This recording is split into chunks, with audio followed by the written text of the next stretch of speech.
Good morning, everyone, and thank you for joining us for the first installation of the 40th anniversary conference series of the Shorenstein Asia Pacific Research Center, or APAC. My name is Kyoteru Tsutsui, and I'm the director of the Japan program at APAC. The Japan program is delighted to kick off the 40th anniversary series with a conference entitled The Future of Social Tech, Nurturing Skills on Markets for Innovation with Social Impact. For the Japan program, this is the first major in-person conference since the COVID outbreak, and we are very excited to be able to welcome you to this event. And I'm particularly grateful for all the heroic efforts by our staff, which enabled us to welcome such a stellar lineup of speakers today. We will have 4 exciting panels featuring speakers who are rock stars in their fields of investment, science, education, democracy, digital media, and diplomacy. And as you know, we will also have a real rock star, Yoshiki, at the last keynote panel. And I'd like to get started with some warm, welcoming remarks from 2 very important people who made it possible for us to hold this important conference today. First, I'd like to introduce Professor Gi-wook Shin, the director of APAC, who has overseen the growth of our center for much of the second half of the 4 decades of APAC's existence as director. In addition to being director of APAC, he's also director of the Korea program at APAC, William J. Perry Professor of Contemporary Korea, and Professor of Sociology. Please join me in welcoming Gi-wook Shin to the podium. Okay, welcome. Thank you for joining us today. So this winter has been really strange in terms of weather. I think a lot of rain and very windy last couple of days. But now we see sky, very nice, sun coming out. And as Gio mentioned, this is our inaugural event in celebrating 40th anniversary of our center, and I'm director, Gi-wook Shin, or Shin Gi-wook. And as you know, our center is a Stanford hub for addressing critical issues affecting the countries of Asia, their regional and global affairs, and U.S.-Asia relations. So our center was founded in 1983 by several scholars on campus who believed that Asia was ready for a takeoff that would transform American national interests. So think about 1983. It was the twilight of the Cold War. China was opening to the world, and Japan was fast arriving as the world's second largest economy. So actually, I came to United States in the same year, in 1983, for graduate school. I still remember that it's all about Japan in 1980s. No one really mentioned about China or Korea. It's all about Japan. So therefore, in early years, our center naturally focused on Japan. So almost like begun as a Japan center in early days. And we have done many projects and meetings and policy engagement, like research on political economy of Japan, U.S.-Japan high-tech competition and security collaboration. Also, we have done project on historical memories in Northeast Asia, including Japan. Also, we convened U.S.-Japan congressional seminars with U.S. Senate and Japanese members. We also worked with the city of Kyoto to host annual dialogue on Asia-Pacific issues. So today, under the leadership of Professor Kyo Tsutsui, the Japan program carries the charge forward. The program cultivates multidisciplinary social science-oriented research and education to promote a comprehensive understanding of the internal external factors that influence Japan's development and its role in the region and on the world stage. So Japan program is one of 6 thriving research programs at the center. And over the winter and spring quarters, we are celebrating and reflecting on our achievement over the last 40 years, and then thinking about the future direction. So we title Asia in 2030, APAC at 40. So please visit our website for more specific information on the programs. So today, once again, I'm very happy to launch our celebration with this conference on the future of social tech. And I'd like to thank Kyo for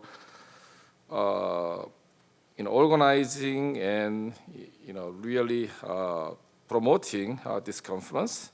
And Kyo also deputy director of our center, as well as directing Japan program.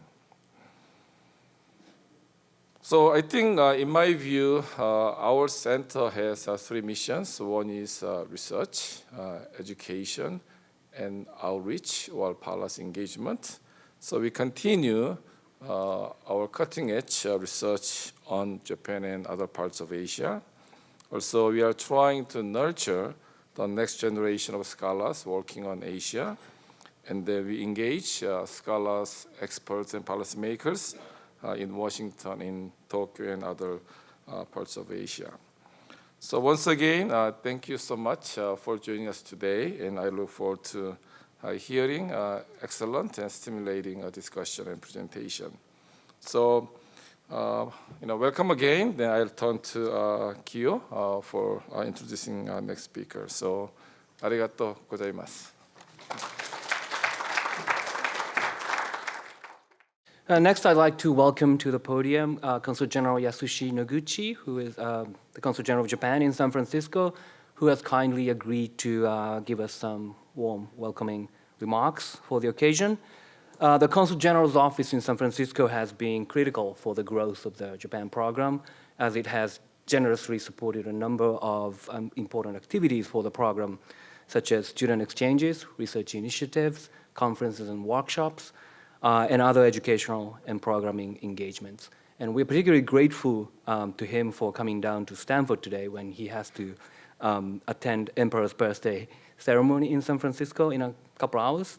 So please give him a warm welcome up to the podium. Thank you. Thank you very much, Tsuji-sensei, for your kind introduction. It is a great honor for me to join the inaugural conference on the occasion of Shorenstein APAC's 40th anniversary. I would like to offer my sincere congratulations to APAC Director Gi-wook Shin and Japan Program Director Kiyoteru Tsutsui, both whom we have had the pleasure of working closely with in the past. As we commemorate this significant milestone, it is fitting for today's theme to focus on social tech, which aims to accelerate innovation for social impact. I believe that as a Japanese person, we are raised with the mindset to always being mindful of how our actions impact others in society. And this underlying cultural trait extends into our professional lives, impacting the way we approach all aspects of business and the environment. I think many people around the world are also taking this approach. Regardless of the type of challenge, from climate change to education to digital media, society seeks solutions that balance benefiting people and the planet. I'm proud that I can represent Japan here in the United States, 2 countries with a long record of developing successful technological achievements. And today, I look forward to hearing your solutions to these pressing social problems and how our 2 countries can lead the world into the future.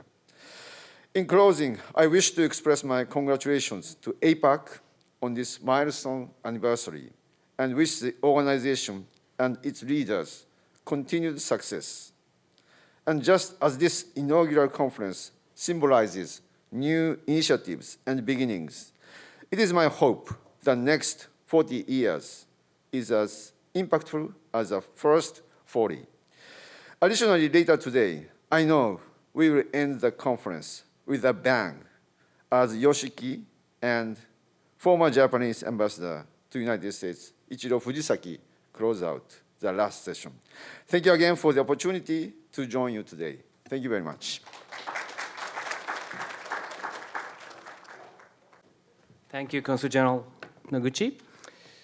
Now I'd like to briefly lay out the main goals of this conference. As referenced earlier, this conference kicks off the APAC's 40th anniversary conference series entitled Asia in 2030, APAC at 40. And in thinking about Asia in 2030, the Japan program seeks to explore what Japan might offer in the year 2030.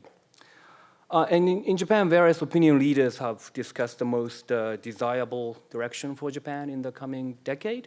And if there's one consistent theme, it is that Japan needs to revive its economy by stimulating more new ventures, startups, that use technological innovations to offer new services and products. And these new ventures might make profits and offer value to customers, but many argue that they should also develop innovations that have social impact, not just economic impact, and seek to solve global problems such as climate change, pandemic, natural disasters, economic inequality, political divide, and racial and gender inequity. And these innovations with social impact, which we like to call social tech, would make great contributions to the world. And Japan, with its significant human resources and investment capacity, can once again become the leader of technological innovations and regain its economic clout, and also become a positive force in the divided world. This is a wonderful scenario for Japan in 2030, but few have offered clear pathways for success in this direction. And with that in mind, this conference boldly seeks to find ways forward for entities in Japan and the US to develop social tech. And we'll examine questions such as how new developments in financial markets could contribute to climate change goals, how design thinking, arts and music, sports, and other interactive approaches could infuse creativity in STEM fields to inspire innovation. How could we utilize digital technologies to improve democracy, not to damage democracy? How could content creators cross national borders and break language barriers to succeed in global markets, perhaps using new media platforms, and enhance well-being of people all over the world? These are questions that will be addressed in each of the 4 panels, respectively. And we would also like all the panelists to discuss a couple additional questions. What are the skills that we should be nurturing today if we want the next generation to develop innovations with social impact? And what could prompt entrepreneurs to aspire for bigger, more global impact rather than to stay in their local domains? To address these questions, we are very fortunate to have leading innovators, entrepreneurs, investors, content creators, researchers, and educators here to reflect on their path towards successes, as well as failures along the way. And they will discuss how best to nurture skills and environments that are conducive to social tech.